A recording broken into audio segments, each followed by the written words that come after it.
Hi folks, I'm Roger Chillingworth, host of Are You More Moral Than Anne Hutchinson, and joining us for today's episode we have two very special guests, Hester Prynne, a local adulteress, and Arthur Dimmesdale, hypocritical saint. Due to some unfortunate circumstances, Mr. Dimmesdale could not join us in person today, but thanks to Mistress Hibbins, our witch in residence, he can speak to us from beyond the grave.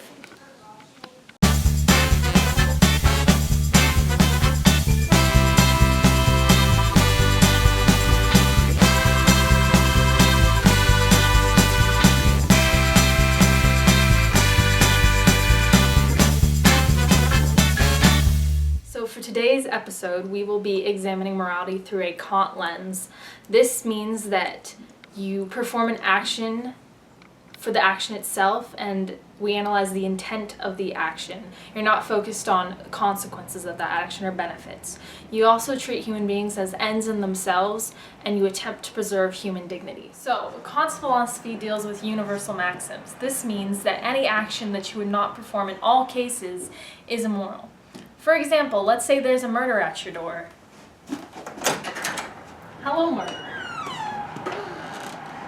Let's say this murderer is looking for a friend of yours.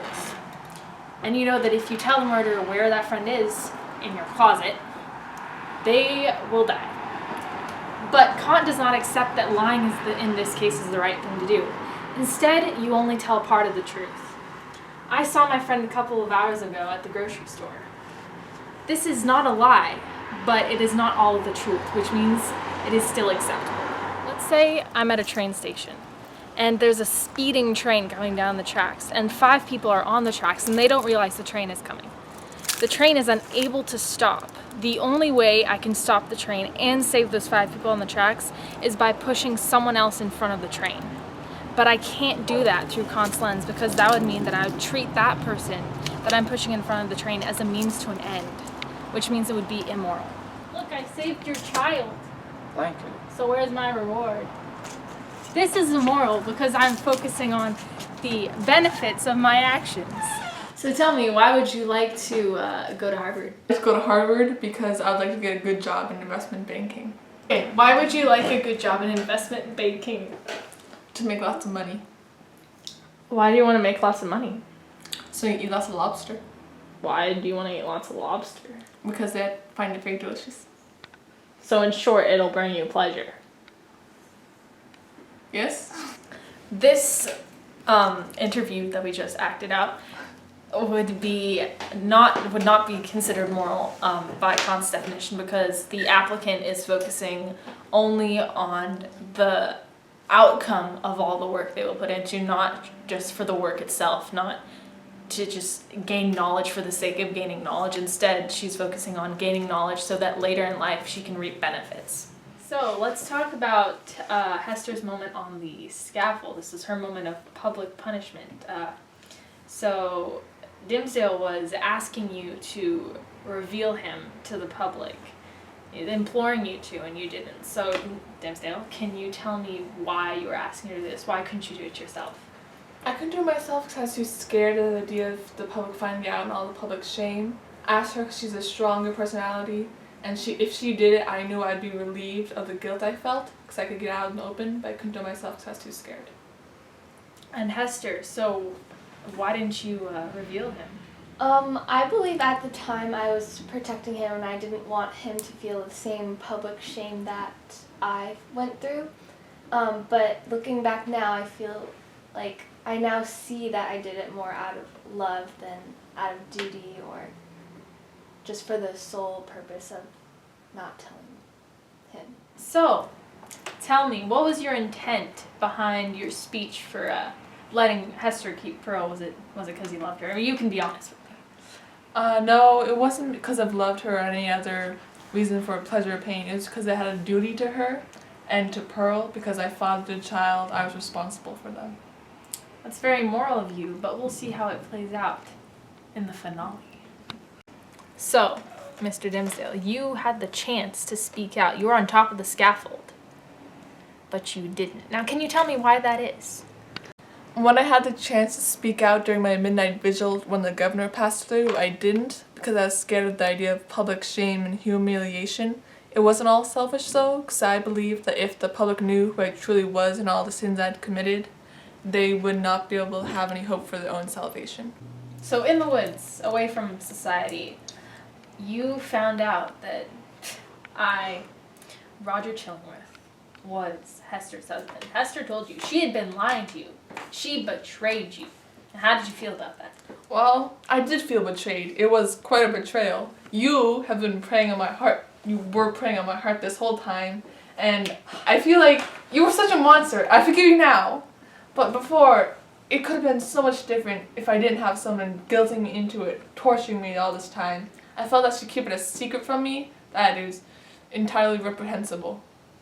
Well, everyone loves the devil. So, your final moments. You break down and let it all out. The years of guilt. Even though I tried to stop you for your own good, obviously. So, do you think you were redeemed? What I did on that scaffold was entirely out of duty and not have any idea for my own pleasure or pain. I had the opportunity to escape and feel joy again with Hester and Pearl, but instead I stayed and did the right thing. I told the community what I had done, all sins I committed, and I showed them how even the most seemingly holy have their own flaws, and that's human to do so, is an act entirely out of duty and is moral. I do feel redeemed.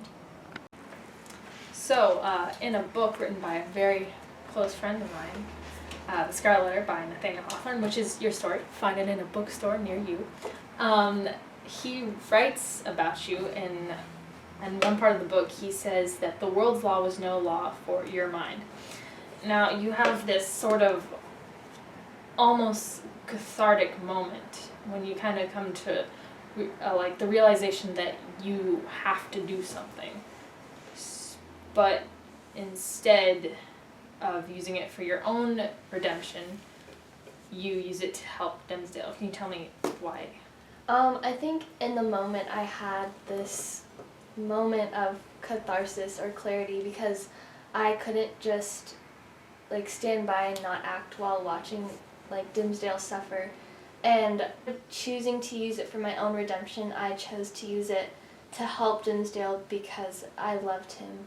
And I chose to focus on this love for him because I wanted to avoid pain. And if I hadn't focused so much on this love for Dimmesdale, I wouldn't have survived emotionally living through such a critical and judgmental society.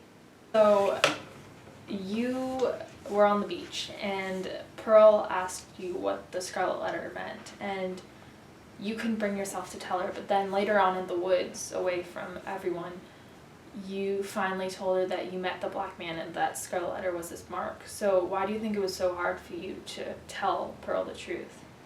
Well, to be honest, I see Pearl sort of as a reflection of my own sin, and telling Pearl the truth meant that I had to accept my sin and live with that. And so I feel like by finally telling Pearl about the black man and how he marked me, that was me finally accepting it and accepting that sin is inevitable.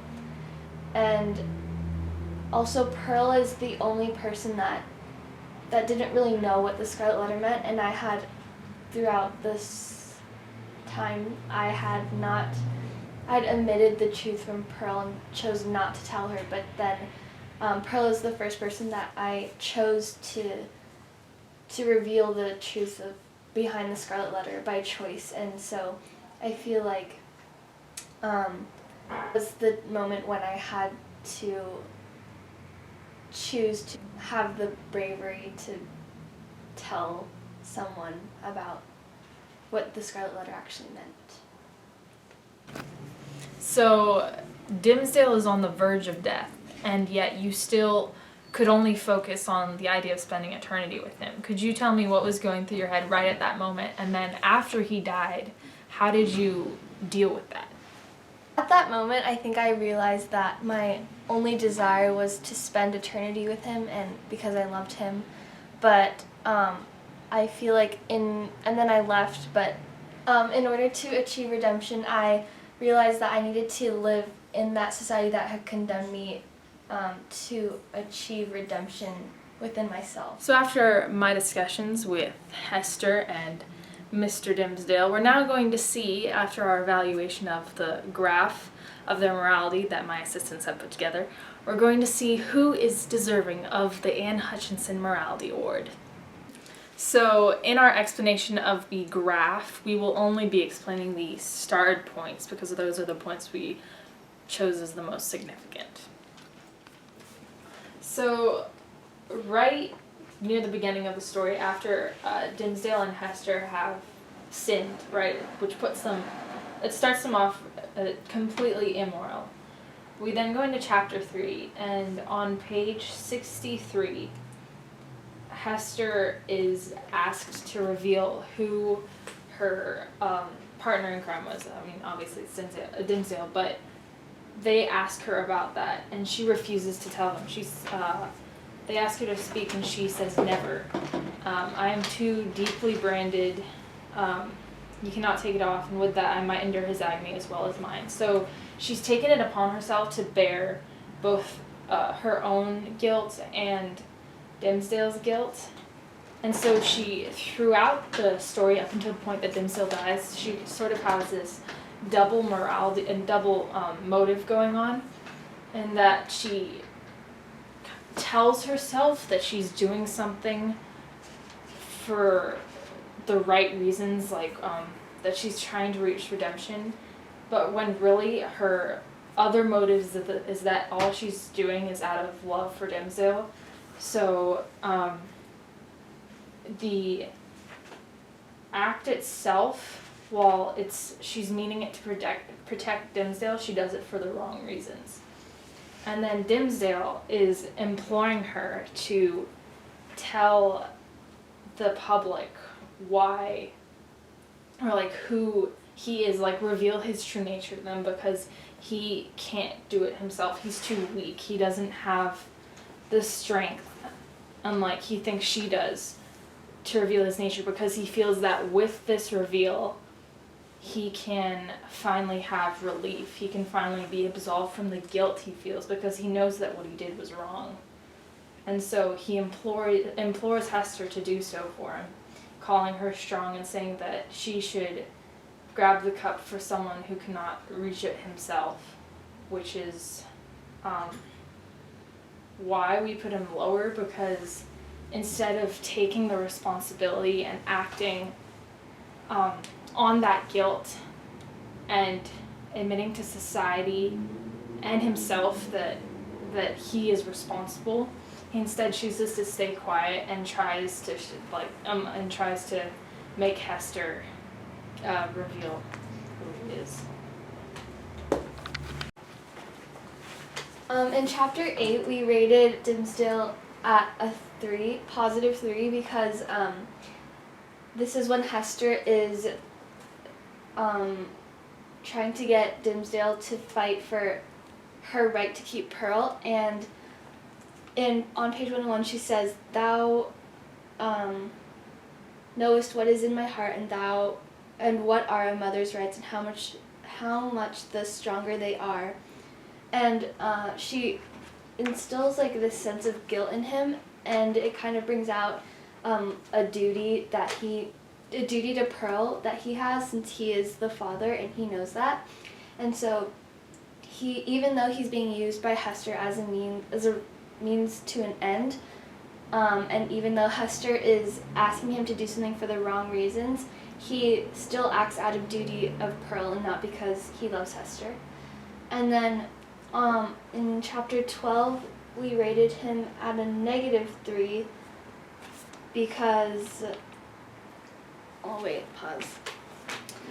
in chapter 12, we rated him at a -3 because this is when he's at the scaffold, and he chooses to put himself on the platform when there's nobody around and when it's at night, and when someone walks by, he chooses to hide. And throughout the story, he continues to have this desire to speak out and relieve this burden that he has of carrying around his sin, but he never actually admits to it, and so that's why we rated him lower. And on page 133 it says, "He is carried away by this grotesque horror of this picture. The minister, unawares, and to his own infinite alarm, bursts into a great appeal of laughter."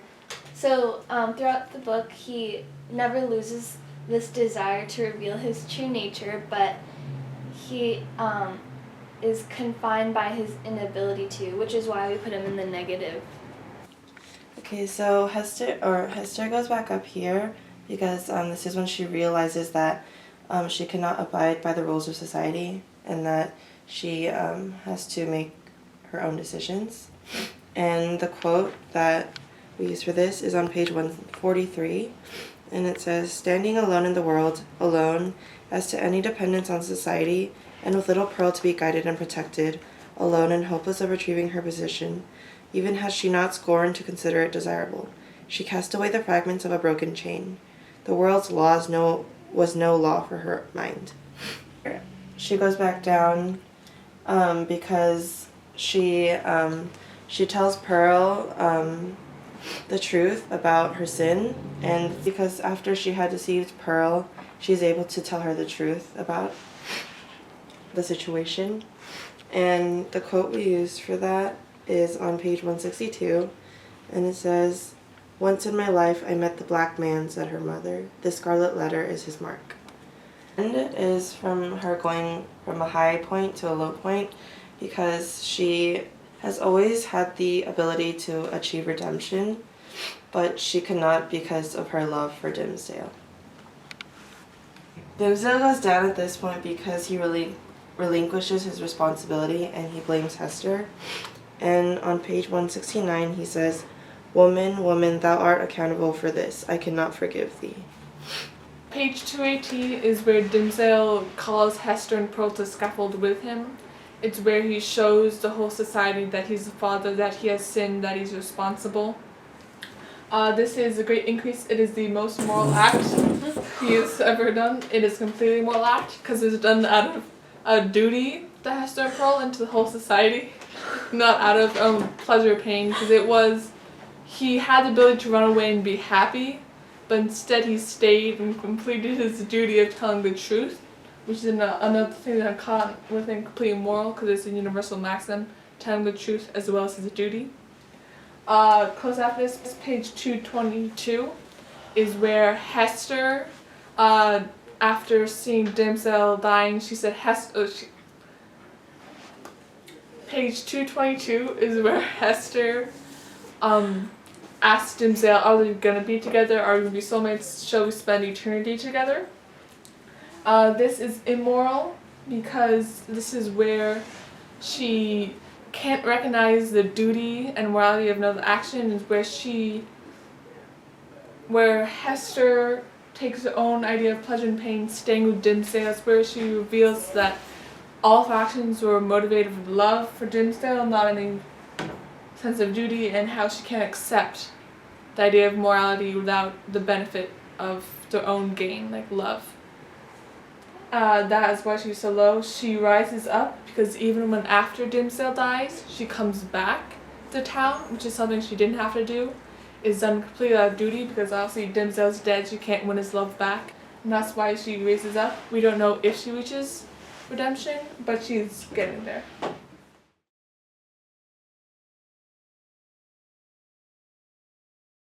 Alright, so tonight's episode, our winner of the Anne Hutchinson Morality Award is, drumroll please,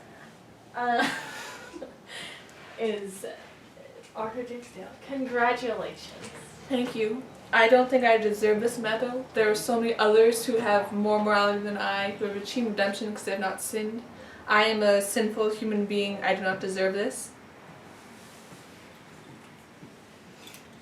Well, you know, I can always add another one to my collection. So thanks for watching, folks, and we'll see you next time on Are You More Moral Than Anne Hutchinson?